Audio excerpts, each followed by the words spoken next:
Assalamualaikum warahmatullahi wabarakatuh. Apa kabar pemirsa setia Hikayat Kalbu dimanapun Anda berada? Semoga senantiasa dalam lindungan Allah Subhanahu wa Ta'ala. Hari ini kami akan membahas kisah perjalanan dakwah Nabi Nuh alaihi salam. Oleh karena itu, simak cerita selengkapnya agar tidak tersesat. Dan jangan lupa untuk subscribe, like, and share channel YouTube kami agar senantiasa mendapatkan info menarik lainnya. Kami doakan bagi mereka yang sudah subscribe, semoga senantiasa mendapatkan syafaat Rasulullah yang berlipat-lipat. Amin, amin, Allahumma amin.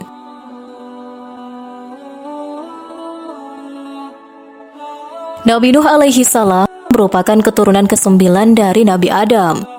Dan Nabi Nuh alaihi salam memiliki nama lengkap Nuh bin Lamik bin Matushlak bin Idris bin Yarat bin Mahlayil bin Kainan bin Anusi bin Shis bin Adam. Nabi Nuh alaihi salam diriwayatkan lahir di Mesopotamia dan diutus untuk Bani Rasib. Nabi Nuh alaihi salam mempunyai 4 orang anak, yakni Sam, Ham, Yafid, dan Kan'an. Pada pendapat lain mengatakan bahwa Nabi Nuh alaihi salam mempunyai 4 anak laki-laki dan 1 orang anak perempuan yang tidak diketahui namanya. Dari keluarga Nabi Nuh alaihi salam, Kan'an dan istri Nabi Nuh alaihi salam yang bernama Wali'ah menjadi anggota keluarga yang tidak beriman kepada Allah. Diriwayatkan, Nabi Nuh alaihi salam lahir sekitar 1000 tahun setelah wafatnya Nabi Adam. Namun, ada pula yang menyebutkan bahwa Nabi Nuh alaihi salam lahir 146 tahun setelah wafatnya Nabi Adam.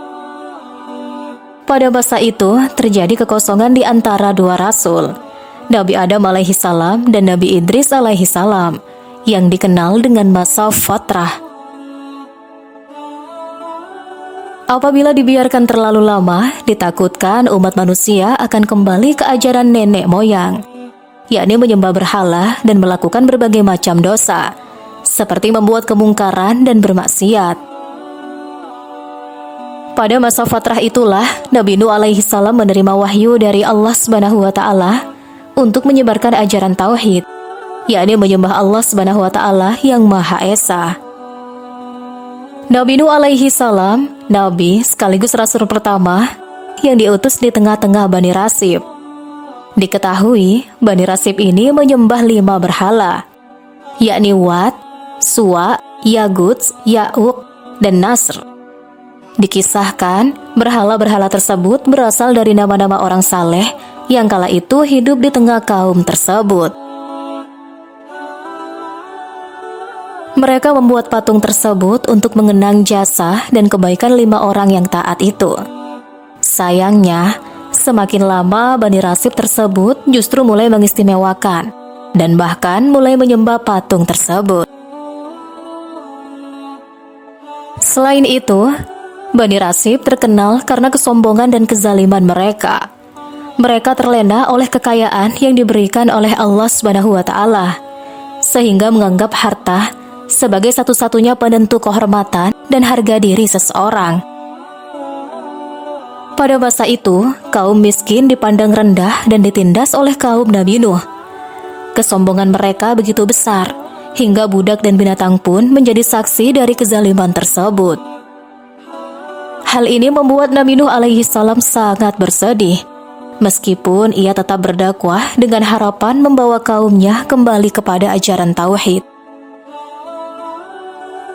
Awalnya, Nabi Nuh alaihi salam disukai oleh kaumnya karena memiliki budi pekerti yang baik, serta sangat peduli kepada fakir miskin.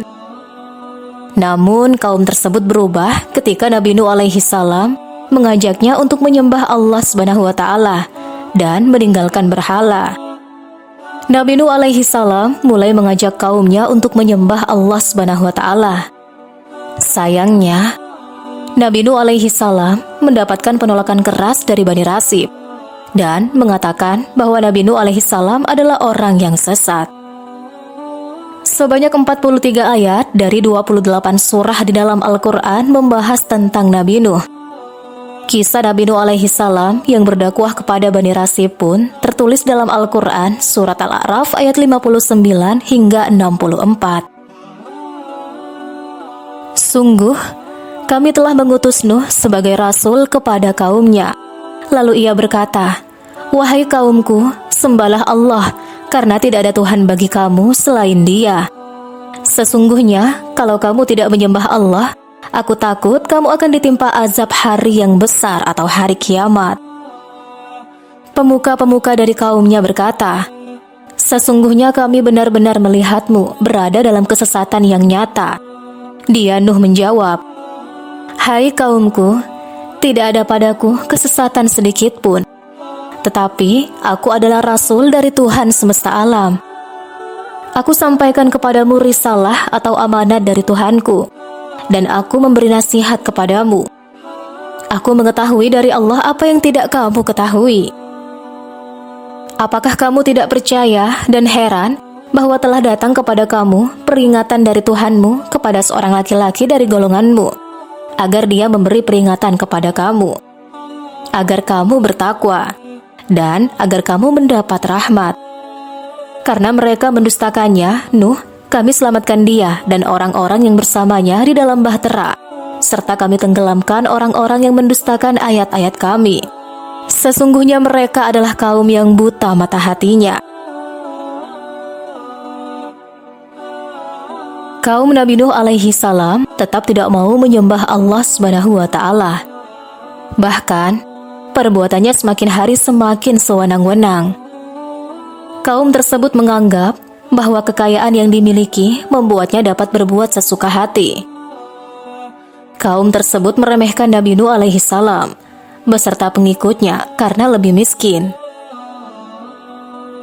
Kemudian, kaum tersebut juga memperlakukan para budak seperti binatang dan memandang orang miskin sebelah mata. Bukan hanya itu, mereka juga mengimingi Nabi Nuh alaihi salam dengan kekuasaan agar Nabi Nuh berhenti berdakwah dan menantang untuk membuktikan keberadaan Allah Subhanahu wa Ta'ala. Namun Nabi Nuh tentu tidak menghentikan dakwahnya. Nabi Nuh alaihi salam tidak merasa putus asa. Beliau tetap berdakwah untuk memperkenalkan Allah Subhanahu wa Ta'ala lewat ciptaannya, seperti matahari, bulan, bintang, tanaman, hewan-hewan, dan lain-lain. Nabi Nuh alaihi salam juga memberikan bukti kebesaran Allah Subhanahu wa Ta'ala, serta menerangkan kepada kaumnya bahwa setiap tindakan kita akan diganjar oleh Allah, apakah itu mendapat pahala atau mendapatkan dosa. Setiap berdakwah, Nabi Nuh alaihi salam selalu mendapat tanggapan yang tidak menyenangkan. Banyak yang mencemooh, menghina, bahkan mengancam Nabi Nuh. Namun Nabi Nuh alaihi salam selalu berdoa kepada Allah Subhanahu wa Ta'ala agar hati kaumnya terbuka dan menerima ajaran tauhid yang telah diberikan. Seumur hidupnya, Nabi Nuh selalu berdakwah tanpa henti hingga usianya mencapai 950 tahun. Selama 950 tahun ini pula, keadaan rumah tangga Nabi Nuh alaihi salam tidak stabil. Terlebih lagi, Nabi Nuh alaihi salam hidup jauh dari kemewahan dan penuh dengan kesederhanaan, atau bahkan bisa dibilang hidup dengan sangat miskin. Harta yang dimiliki Nabi Nuh alaihi salam habis digunakan untuk berdakwah di jalan Allah Subhanahu wa Ta'ala, serta membantu orang-orang miskin. Beliau juga tidak mengharap apapun dari dakwah yang disebarkannya, sehingga tidak mungkin bagi beliau untuk mendapat penghasilan dari jihadnya itu. Kondisi ekonomi yang tidak stabil inilah yang kemudian memicu istri Nabi Nuh alaihi salam untuk berkhianat kepada beliau.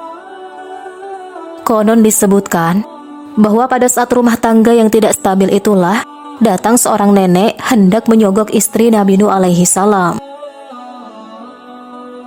Nenek itu membawa setumpuk uang kepada istri Nabi Nuh dengan syarat ia bersedia menjadi mata-mata pemuka kaum Nabi Nuh alaihi salam yang durhaka itu. Ternyata nenek tadi adalah setan yang menyamar menjadi manusia. Istri Nabi Nuh alaihi salam yang durhaka ini tentu menerima dengan senang hati tawaran tersebut. Akhirnya, ia pun menjadi pengkhianat yang melaporkan setiap aktivitas dakwah Nabi Nuh alaihi salam kepada orang-orang kafir. Terlebih lagi, istri Nabi Nuh alaihi salam juga berhasil mempengaruhi dan mendidik anaknya yang bernama Kan'an untuk juga turut durhaka kepada ayahnya. Usahanya untuk mengkafirkan anaknya yang lain, Sam, Ham, dan Yafits gagal. Mereka tetap berada di jalan Allah Subhanahu wa Ta'ala. Sampai akhirnya, Nabi Nuh alaihi salam mendapat wahyu dari Allah Subhanahu wa Ta'ala untuk membuat kapal atau bahtera yang besar agar bisa menampung para pengikutnya serta hewan-hewan. Tanpa bertanya, Nabi Nuh alaihi salam segera melaksanakan perintah dari Allah tersebut. Nabi Nuh mulai mengerjakan membuat bahtera di tempat yang jauh dari jangkauan kaumnya. Namun, para kaumnya mengetahui apa yang sedang dikerjakan oleh Nabi Nuh, dan mereka mulai mencemooh dan mengatakan bahwa Nabi Nuh alaihi salam adalah orang yang gila. Mereka terus mengejek apa yang sedang dikerjakan oleh Nabi Nuh, dan utusan Allah Subhanahu wa Ta'ala tersebut pun berkata bahwa akan tiba masanya mereka akan mendapat azab pedih dari Allah Subhanahu wa Ta'ala. Mendengar perkataan Nabi Nuh alaihi salam, mereka semakin menghinanya. Kendati demikian, Nabi Nuh alaihi salam tidak mau ambil pusing dan terus mengerjakan membuat bahtera. Diriwayatkan, bahtera Nabi Nuh alaihi salam berukuran dengan panjang 300 hasta atau setara dengan 183 meter, lebar 50 hasta atau 30,5 meter, dan tinggi 30 hasta, 18,3 meter. Bahtera Nabi Nuh alaihi salam terbagi menjadi 3 tingkat, yakni tingkat di bawah untuk binatang buas dan binatang ternak, tingkat tengah untuk para pengikutnya dan binatang jinak, dan tingkat atas untuk burung-burung. Kisah Nabi Nuh alaihi salam dalam membuat bahtera ini tertuang dalam Al-Quran surat Hud ayat 36 hingga 39 yang berbunyi, diwahyukan oleh Allah kepada Nuh, ketahuilah bahwa tidak akan beriman di antara kaummu kecuali orang-orang yang benar-benar telah beriman. Maka janganlah engkau bersedih atas apa yang selalu mereka perbuat. Buatlah bahtera dengan pengawasan dan petunjuk wahyu kami, dan janganlah engkau bicarakan lagi denganku tentang nasib orang-orang yang zalim. Sesungguhnya mereka itu akan ditenggelamkan. Mulailah dia, Nuh, membuat bahtera itu. Setiap kali para pemuka kaumnya berjalan melewatinya, mereka mengejeknya. Dia, Nuh, berkata, "Jika kamu mengejek kami, sesungguhnya kami pun akan mengejekmu sebagaimana kamu mengejek kami. Maka kelak kamu mengetahui siapa di antara kita yang akan ditimpa azab yang menghinakan, dan siapa pula yang akan ditimpa azab yang kekal."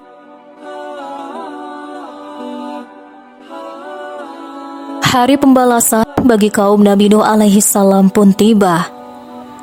Allah Subhanahu wa Ta'ala memerintahkan Nabi Nuh bersama pengikutnya serta hewan-hewan untuk masuk ke dalam bahtera yang dibuatnya. Para kaumnya yang masih ingkar mengolok-ngolok Nabi Nuh bersama para pengikutnya adalah orang yang tidak mempunyai akal dan sesat.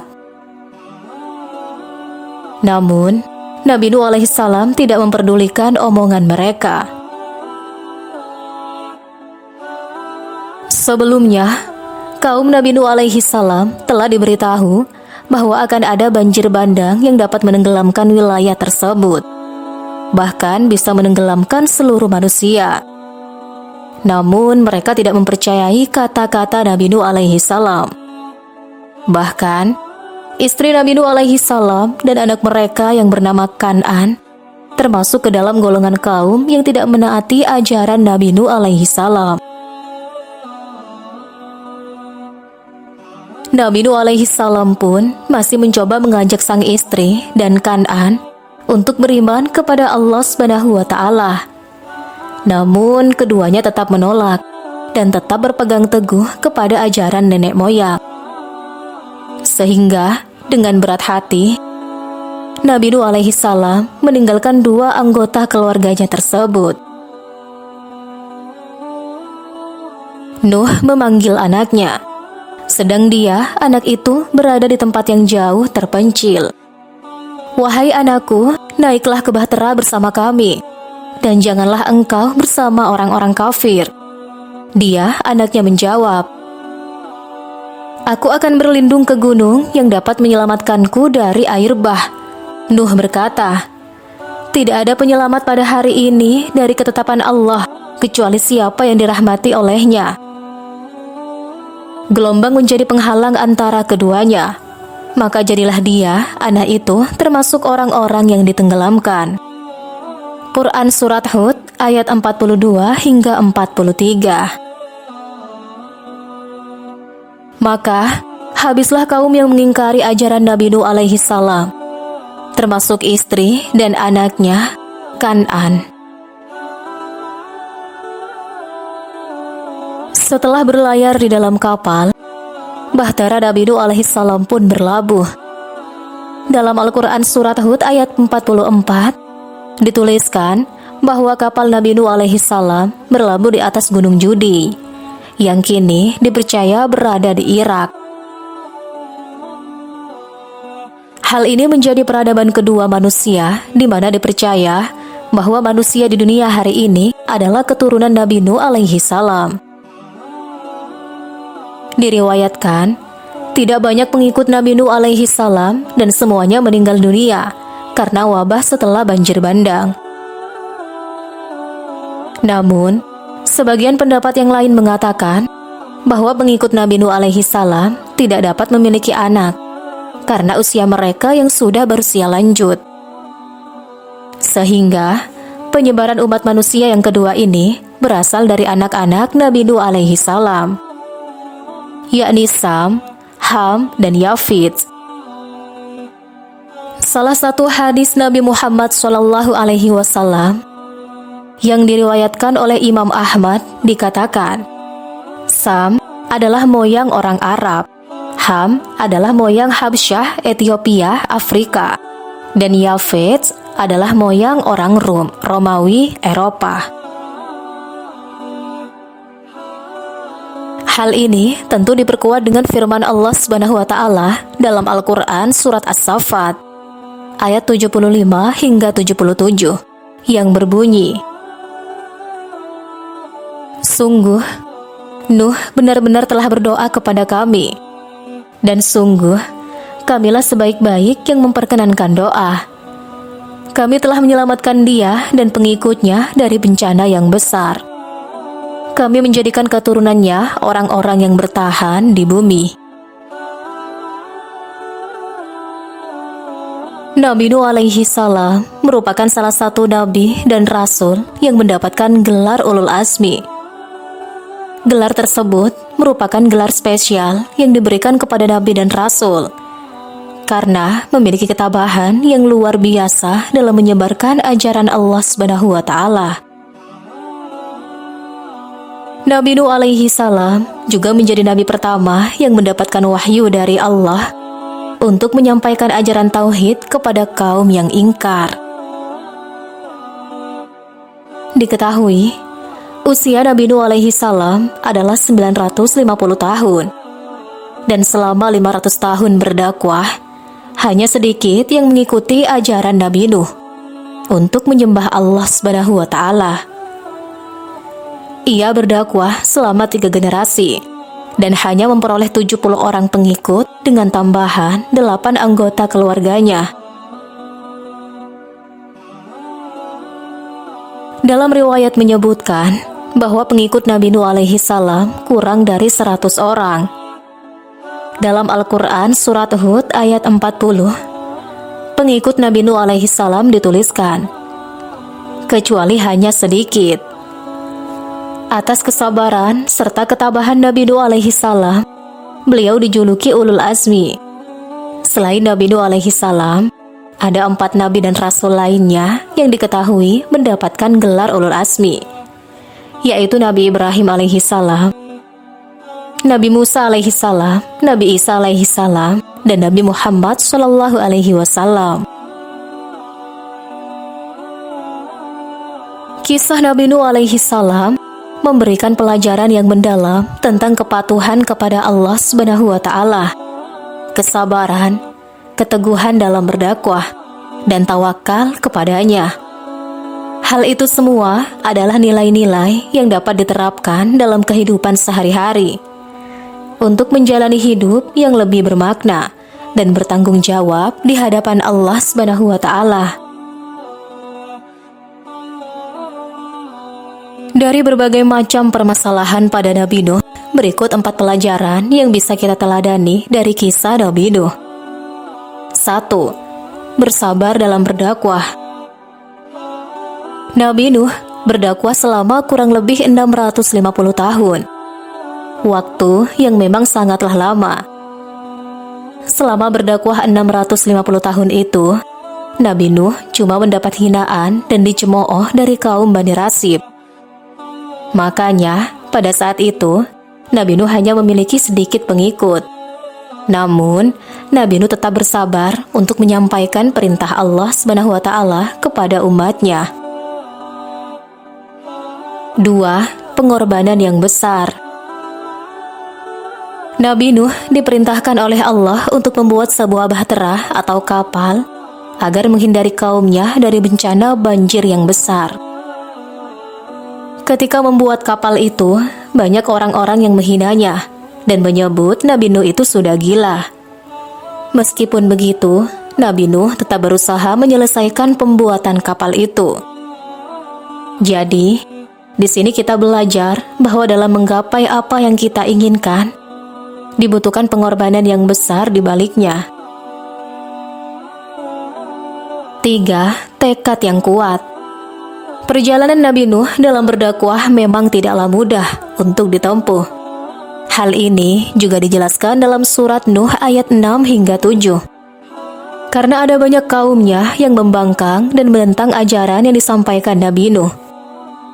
Dengan tekad yang luar biasa itu dan semangat dakwahnya, maka Allah memberi gelar Ulul Azmi kepada Nabi Nuh.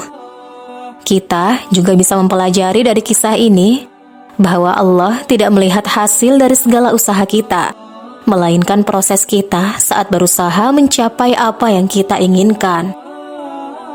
4. Pemimpin yang bertanggung jawab.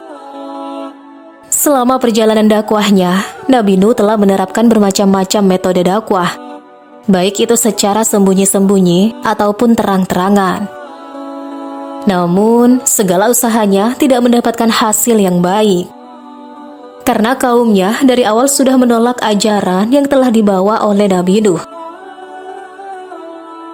Walaupun mendapat banyak rintangan itu, Nabi Nuh tetap menjadi pemimpin yang amanah. Dari sini, kita bisa belajar bahwa beliau dapat bertahan dan berjuang untuk menjadi seorang pemimpin, meskipun tahu ada banyak hambatan dan permasalahan yang akan diterima. Wallahu a'lam bishawab. Wassalamualaikum warahmatullahi wabarakatuh.